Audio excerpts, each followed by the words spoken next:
नमस्कार दर्शकों, जेके प्राइम में आपका स्वागत है। मैं हूं विनोद कुमार। दर्शकों, आपको बताते चले कि लगातार प्रचार के बावजूद भी लोग लॉकडाउन के दौरान बाहर निकल रहे हैं, यानी लॉकडाउन वायलेट कर रहे हैं। बड़ी चिंता की बात है और शायद यही कारण है कि पुलिस को सख्ती भी करनी पड़ रही है। सरकार ने जब लॉकडाउन लगाया था और उसमें एक प्रावधान रखा था कि सुबह 6 बजे से लेकर के 10 बजे तक आप शॉपिंग कर सकते हैं, रोज़मर्रा की जो ज़रूरी चीज़ें हैं वो खरीद सकते हैं, लेकिन उस दौरान भी सोशल डिस्टेंसिंग वायलेट होती है। लेकिन उसके बाद भी 10 बजे के बाद भी लोग अचानक ही बाहर निकल जाते हैं। अगर हम कुछ आपको दृश्य दिखाएंगे तो आपको लगेगा कि वाकई में जो असल मकसद था लॉकडाउन का, उससे कहीं ना कहीं डिरेल हो रहे हैं। सीधे आपको डोडा लिए चलते हैं।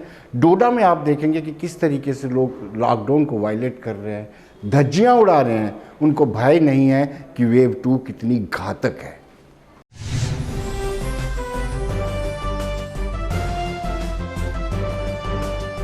करूँ केस बाबा।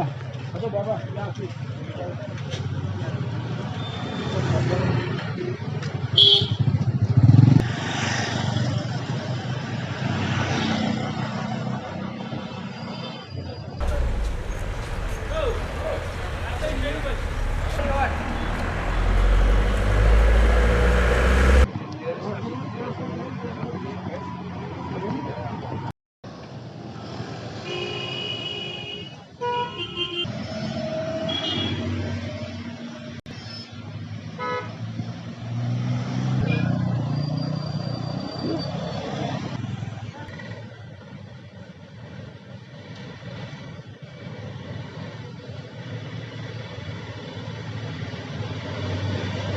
देखो सर वसीम भाई, मैं सुबह से देख रहा हूँ यहाँ पे, तो मुझे नहीं लगता यहाँ पे कर्फ्यू है सर। यहाँ पे इतनी भीड़ भाड़ है। यहाँ पे आपको पता है डोडा में कितना अभी यहाँ पे कोरोना वायरस बढ़ रहा है। यहाँ पे वैसा तो हमने देखा नहीं, सुबह से बहुत भीड़ भाड़ देख रहे हैं हम यहाँ पे। मतलब कि कोई यहाँ पे हमने अभी तक यहाँ पे कोई पुलिस का बंदा भी नहीं देखा यहाँ पे।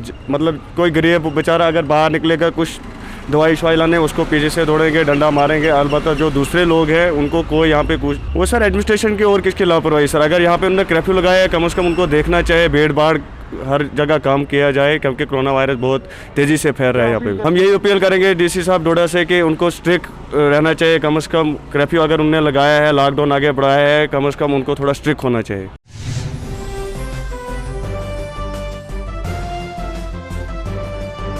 राजौरी में पुलिस को बड़ी मशक्कत करनी पड़ रही है। पुलिस खुद, अधिकारी खुद पैदल सड़कों पर जा जाकर लोगों को घर के भीतर रहने का सुझाव दे रहे हैं। दर्शकों, इतना प्रचार करने के बावजूद भी अगर लोग समझते नहीं हैं तो ये चिंता की बात है। भय नहीं है लोगों को, लगातार मौतें बढ़ती जा रही हैं। कल की बात करें पिछले 24 घंटों में तो 5 ऐसे यूथ हैं जिनकी आयु 25 से 32 साल है, उनकी भी डेथ हुई है। उसके बावजूद भी लोगों को बिल्कुल भय नहीं है। राजौरी में हमने देखा कि कुछ लोग मिनी बस पे आकर के जम्मू की तरफ निकल रहे थे, जिसको पुलिस ने रोका और बाद में उनको वहां से खदेड़ा। तो ये हालत बनी हुई है।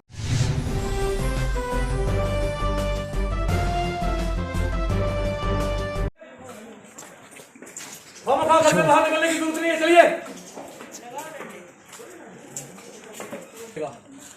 और इन हालात में आप अपने बाल बच्चे को छोड़ करके यहाँ पे खड़े हैं, यहाँ ड्यूटी अंजाम दे रहे हैं, ये बहुत बड़ी बात है। सारी लेडीज देख लो, सारी लेडीज को घर से बाहर भेजना हम लोगों को कितना दुश्वार गुजरता है। आप लोगों के घर वाले कैसे आपको भेजते हैं ये उनका दिल जानता है। उनको छोड़ के आप कैसे जाते हैं? तो चलो ना भाई साहब,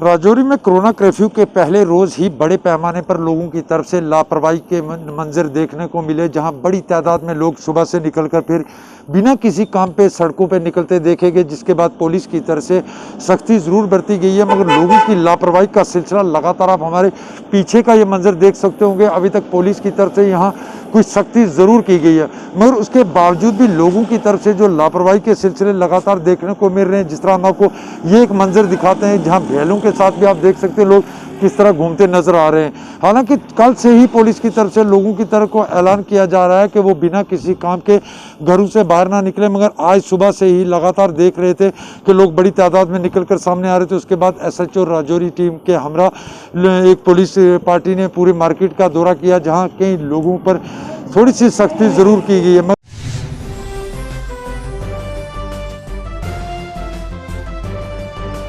दर्शकों, किश्तवाड़ में भी कड़ी मशक्कत करनी पड़ रही है। पुलिस सख्ती से लॉकडाउन को अमल में ला रही है। पुलिस को सख्ती क्यों करनी पड़ रही है, ये भी एक सवाल है। अगर खुद हम सब जानते हैं कि कोविड-19 से बचने के लिए हमें लॉकडाउन ज़रूरी है, हमें लॉकडाउन का पालन करना ज़रूरी है, मास्क पहनना ज़रूरी है, उसके बावजूद भी हम मास्क भी नहीं पहनते हैं, न लॉकडाउन को फॉलो करते हैं, तो कहीं ना कहीं ये लगता है कि प्रचार प्रसार का कोई असर आम पब्लिक पर नहीं पड़ रहा है। लेकिन सच्चाई तो ये है कि अगर आम पब्लिक चाहे तो कोविड-19 से जीत सकती है। इस जंग में जीतने के लिए हम सबको एक दूसरे का सहयोग करना होगा और जो SOPs हैं उनका पालन करना बड़ा लाजमी।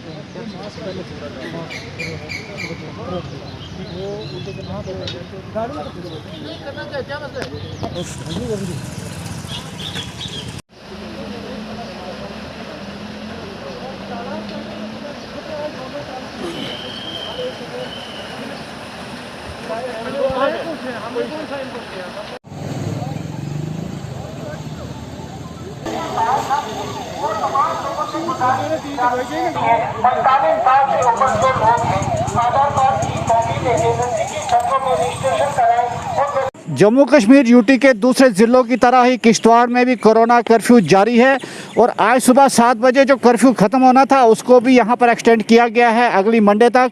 तो कुल मिला के जिस प्रकार से ग्राउंड सिचुएशन है कि जो आला अधिकारी हैं, चाहे DC किश्तवाड़ हो या SSP किश्तवाड़, वो खुद इंश्योर कर रहे हैं कि इसको स्ट्रिक्टली इम्पोज किया जाए और खुद हर नाके का मुआयना कर रहे हैं। इस समय हम कुली चौक पर मौजूद हैं जहाँ पर सीनियर पुलिस ऑफिसर्स खुद गाड़ियों की चेकिंग कर रहे हैं और जिसको कोई ज़रूरी काम है उसी को अलग किया जा रहा है, बाकियों को यही हिदायत दी जा रही है कि अपने घरों में ही रहे।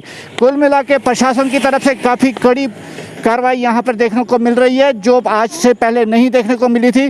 तो उम्मीद यही जताई जा रही है कि प्रशासन के एक्शन से और आवाम के पूरे तावन के साथ इस कोरोना चेन को कहीं ना कहीं रोका जा सके।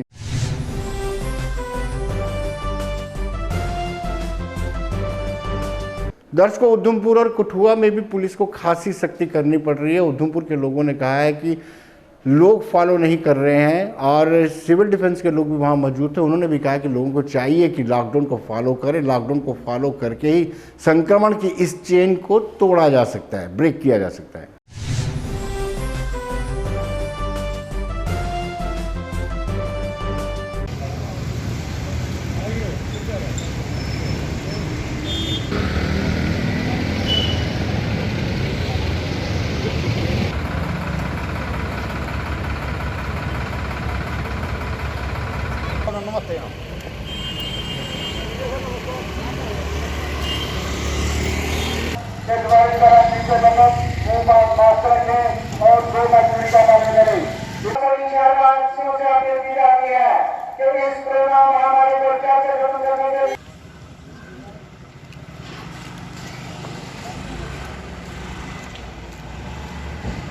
और अपने अपने घरों में रहकर प्रशासन द्वारा दिए गए दिशा निर्देशों का पालन करते हुए तो बिल्कुल ये नया जो लहर आई है कोरोना की और इसमें जो लॉकडाउन जो लगाए जा रहे हैं, बिल्कुल हमने महसूस किया है कि उधमपुर के वासी पहले से काफ़ी ज़्यादा अवेयर हुए हैं, जागृत हैं, पालन कर रहे हैं गाइडलाइंस का भी और लॉकडाउन का भी।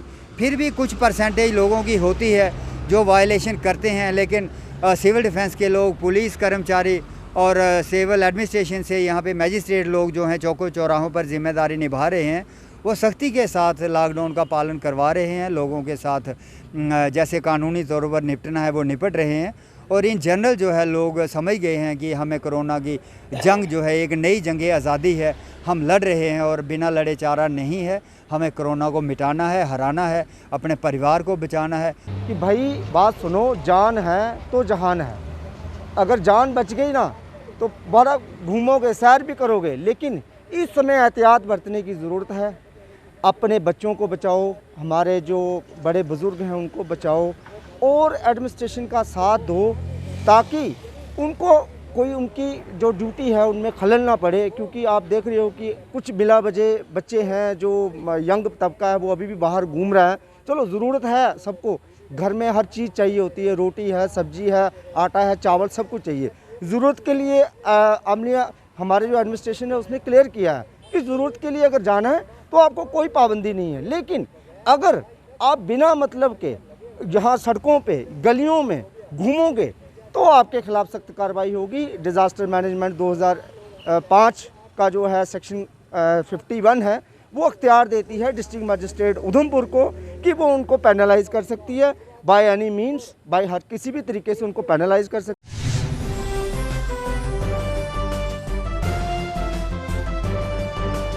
अमूमन उपराज्यपाल ऐसा नहीं कहते हैं, लेकिन आज अब देखिए कि किस तरीके से लगातार वायलेशन के चलते लोग बाहर आ रहे हैं।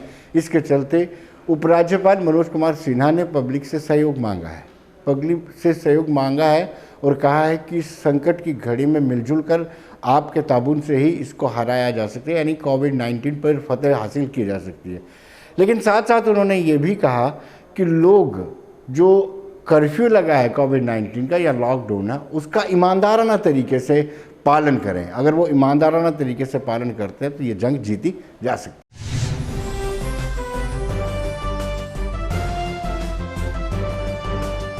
कोरोना संक्रमण के बढ़ते हुए रफ्तार को रोकने के लिए आप सबका सहयोग अत्यंत आवश्यक है।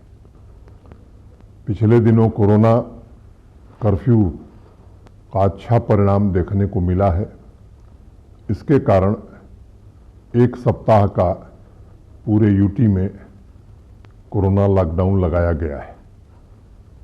मैं आप सभी से निवेदन करना चाहता हूं कि अगर आवश्यक न हो तो कृपा करके घर से न निकलें।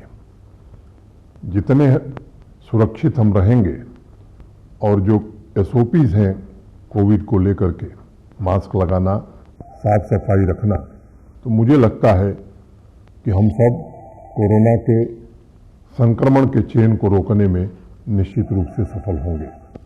प्रशासन पूरी तरह से संवेदनशीलता के साथ आपके साथ खड़ा है। हम लगातार कोशिश कर रहे हैं कि सामान्य नागरिक को कोई कठिनाई न हो, दवाइयाँ हो, ऑक्सीजन हो, इसकी कमी न होने दी जाए, इसके लिए दिन रात हम काम कर रहे हैं। मैं अपने डॉक्टरों, पैरामेडिकल स्टाफ को भी हृदय से धन्यवाद देना चाहता हूं, जिन्होंने अपनी जान जोखिम में डाल करके सामान्य नागरिकों की सेवा में पूरा समय दिया है। मैं फिर से आप सबसे एक बार पुनः निवेदन करना चाहता हूं। मैं समझता हूं कि ये धार्मिक त्योहारों का अवसर है, पवित्र रमजान चल रहा है, बावजूद इसके ये कड़ा फैसला आप सबको सुरक्षित रखने के लिए करना पड़ा है।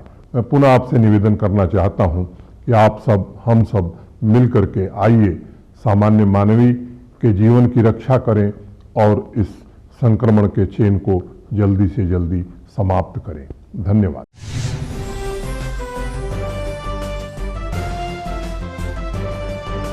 दर्शकों, सुविधाओं को लेकर के भी कहीं ना कहीं दुविधा बन जाती है। अगर हम बात करें विश्ना में एक ही जगह पे आपकी सैंपलिंग भी हो रही है और एक ही जगह पे आपको टीका भी लगाया जा रहा है, वैक्सीनेशन भी हो रही है और सैंपलिंग भी हो रही है। तो कहीं ना कहीं वही सोशल डिस्टेंसिंग वायलेट हो रहा है। सोशल डिस्टेंसिंग वायलेट होने के कारण लोगों को लगता है कि जहां हम अगर सैंपलिंग करवाने आए हैं तो संक्रमित हो जाएंगे, टीकाकरण के लिए आए हैं तो भी संक्रमित होने की पूरी संभावनाएं बनी रहती हैं।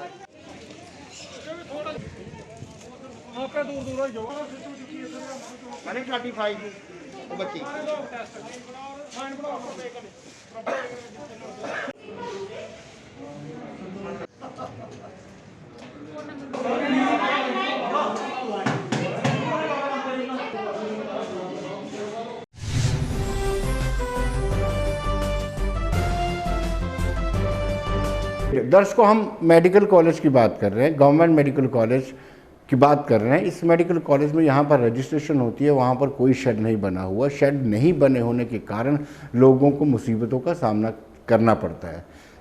कड़कती धूप के बीच में लोगों को लंबी लंबी कतारों में खड़े होकर के रजिस्ट्रेशन करवानी पड़ रही है।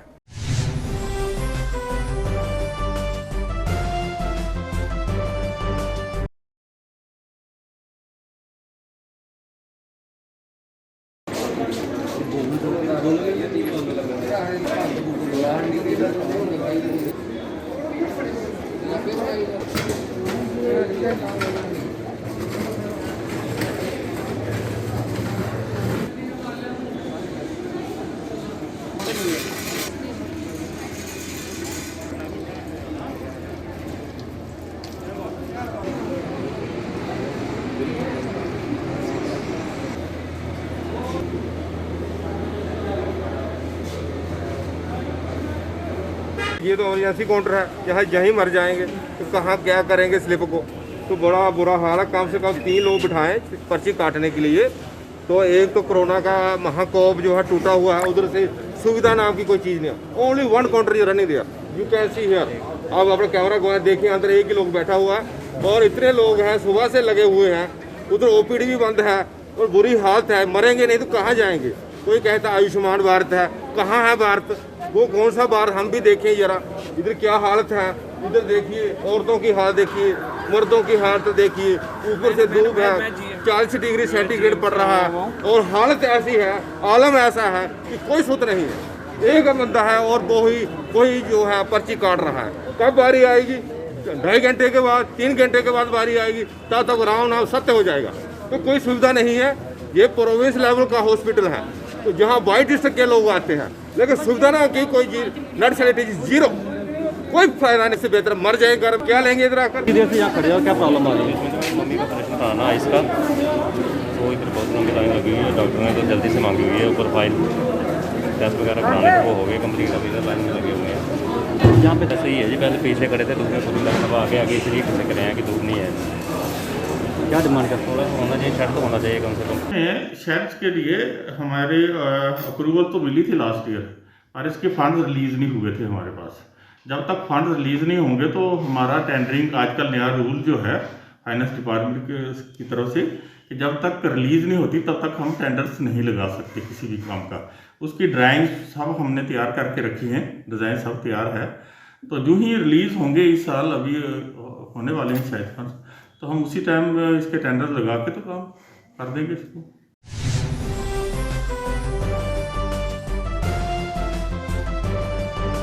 आखिर में हम आपको बताएंगे कि राष्ट्रीय स्वयंसेवक संघ के सहयोगी विश्व हिंदू परिषद और बजरंग दल द्वारा त्रिकूटा रसोई चलाई जा रही है। इसमें एक नंबर दिया गया है, उस नंबर पर आप व्हाट्सएप करके खाना मंगवा सकते हैं। यानी जिस फैमिली में कोई खाना बनाने वाला नहीं है, जो पॉजिटिव आ जाता है या पूरा परिवार पॉजिटिव आ जाता है, वो नंबर करके खाना मंगा सकता है और उसके घर तक खाना पहुंचेगा। मैंने पहले भी कहा था कि राष्ट्रीय स्वयंसेवक संघ आपातकालीन हो, कोई भी स्थिति हो, उसमें बड़े अच्छे तरीके से काम करता है। ये हमने कई बार मिसाल कायम किया राष्ट्रीय स्वयंसेवक संघ।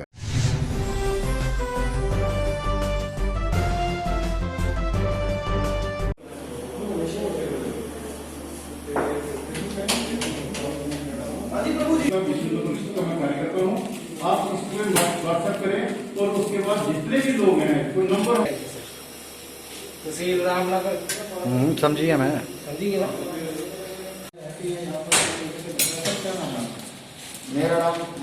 भोजन की जो बात है, इस वक्त बाजार बंद है तो मटीरियल मिल नहीं रहा है और लोग इस टाइम सफ़र कर रहे हैं। एक तो महामारी से तंग है, दूसरा अगर उन्हें खाना नहीं मिलेगा तो बहुत जाती है। विश्व हिंदू परिषद ने ये अभियान शुरू किया है कि हमारी ये कोशिश है कि हम किसी को भी भूखा नहीं रहने देंगे, सिर्फ हमें सूचना होनी चाहिए। और सूचना के लिए जगह जगह प्रचार किया जा रहा है, नंबर दिए गए हैं कि आप हमें सिर्फ वक्त के ऊपर सुबह शाम दोपहर हमें उस पर व्हाट्सअप करके आप बता दीजिए, चाहे वो फैक्ट्री का पेशेंट के साथ जब नहीं भी है इफेक्टेड तो उसको हम लिस्ट में डाल के यहाँ भेजते हैं। यहाँ से हमारे बुजुर्गी कार्यकर्ता और संघ परिवार के जितने भी लोग हैं सब मिलके हम उसका वितरण करते हैं।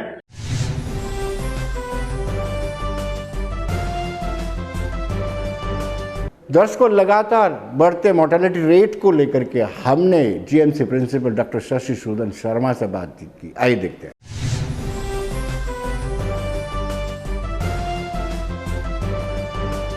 दर्शकों, आज के हमारे खास मेहमान है doctor Shashi Sudan, associate GMC और एसोसिएट हॉस्पिटल की प्रिंसिपल। डॉक्टर शशि, सबसे पहले मैं ये जानना चाहूँगा कि मोर्टेलिटी रेट क्यों ज़्यादा है, मृत्यु दर क्यों ज़्यादा है जम्मू में बनिस्बत कश्मीर? क्या कारण आपको लगता है? आपने पहला, हाँ बिल्कुल, आपने पहला ही एक डायरेक्ट क्वेश्चन पूछा है। ये ठीक है कि मृत्यु दर हमें भी काफ़ी चिंता का विषय बना हुआ है, लेकिन उसमें जितना भी हमने डाटा एनालिसिस किया है 25% लोग ब्रॉड डेथ और विद इन 24 आवर्स की में डेथ हो जाती है, उस कैटेगरी में आ रही है। उससे ये समझ में आता है कि जो 2 दिन के अंदर डेथ हो जाती हैं हॉस्पिटल के अंदर, उनको हॉस्पिटल डेथ्स परिभाषा के मुताबिक नहीं माना जाता। ये समझ में आई है बात कि पेशेंट्स बहुत लेट रिपोर्ट कर रहे हैं हॉस्पिटल में, जब तक उनका लंग डैमेज इरिवर्सिबल हद तक पहुंच चुका होता है। तो वही एक रीज़न है कि डेथ्स ज़्यादा हो रही हैं।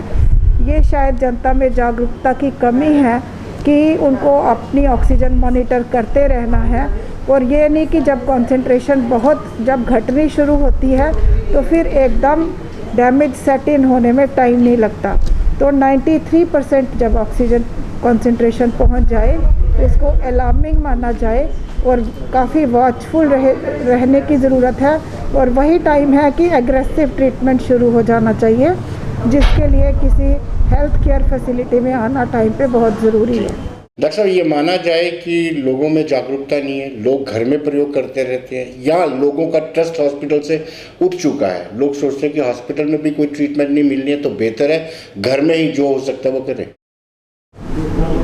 ये गलत समझ है मेरे ख्याल में, क्योंकि बहुत सारे लोग एसिम्प्टोमेटिक रह रहे हैं जिनमें बीमारी के कोई लक्षण नहीं आ रहे, तो वो लाइटली ले रहे हैं कि शायद जो ज़्यादा भी बीमार हो रही है वो ये सोच के घर में बैठे रहे शायद उनमें भी लक्षण ज़्यादा नहीं होंगे या बीमारी आराम से इन्फेक्शन आके निकल जाएगा। ये सेल्फ लिमिटिंग डिजीज़ है, लेकिन उन्होंने ये रियलाइज़ नहीं किया कि पूरे टाइम पे उन्होंने अपनी मॉनिटर करते हुए जब ऑक्सीजन कम हुई तो उनको आना था हॉस्पिटल में, वो नहीं आए।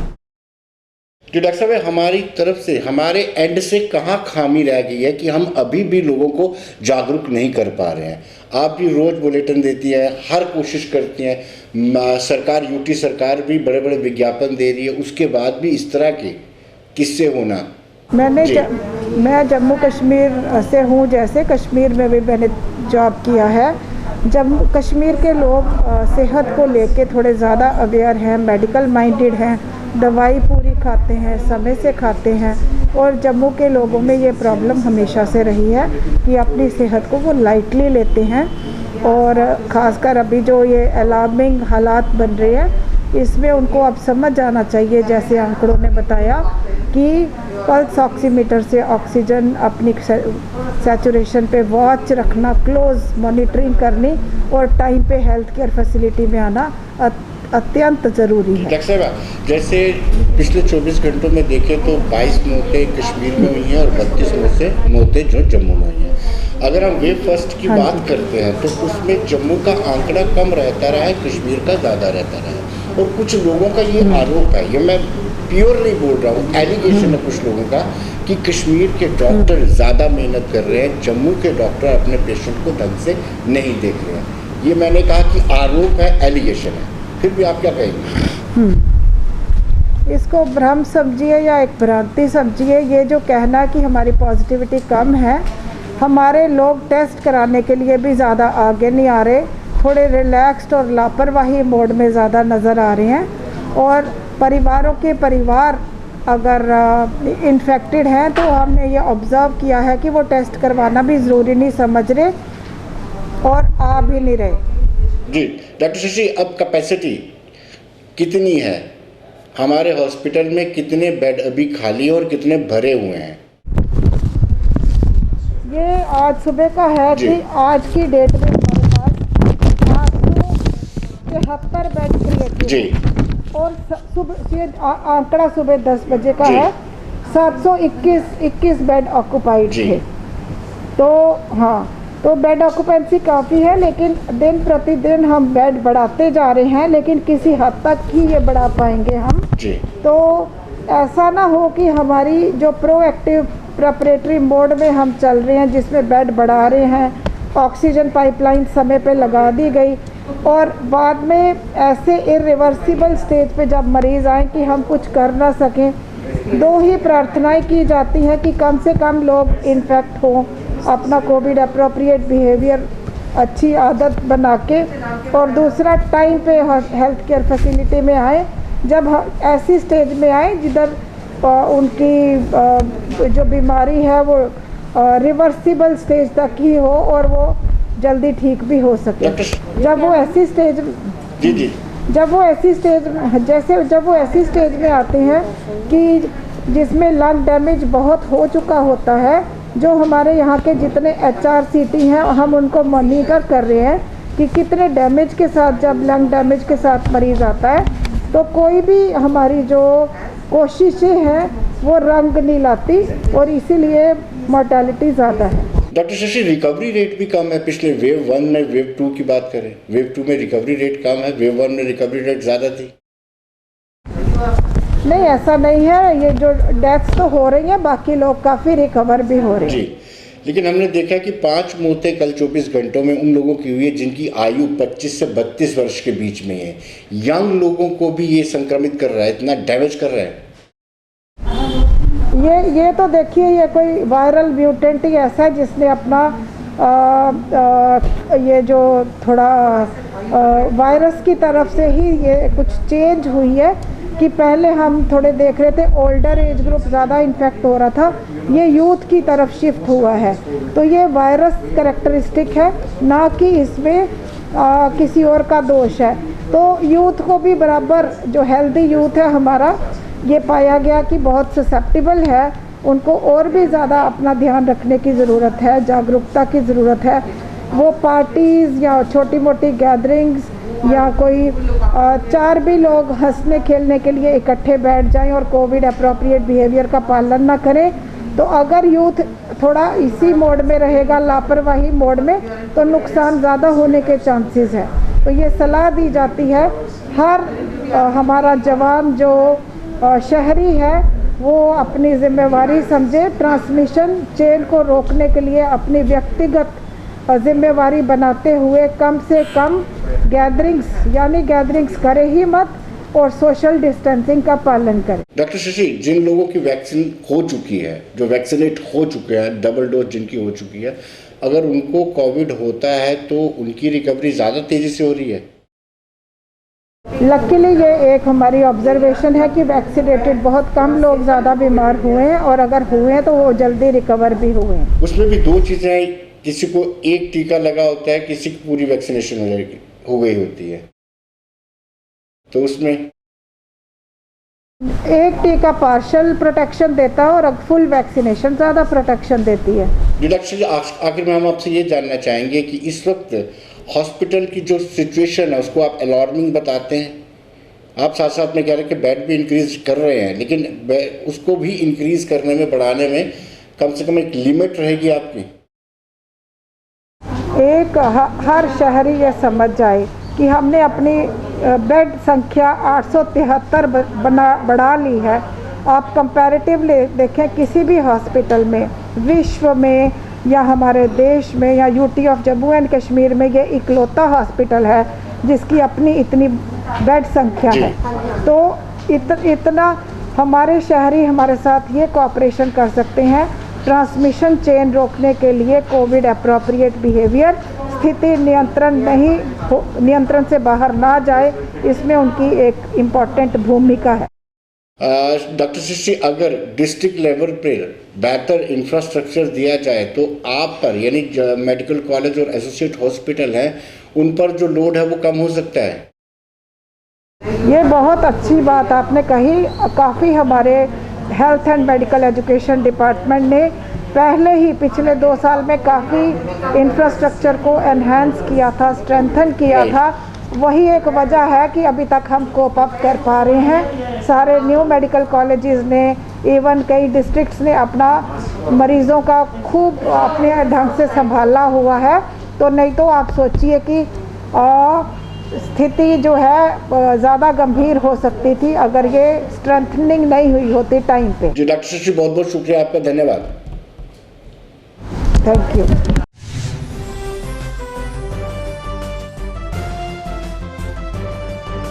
तो दर्शकों, बने रहिए देश दुनिया की खबरों के लिए और मुझे दीजिए इजाज़त।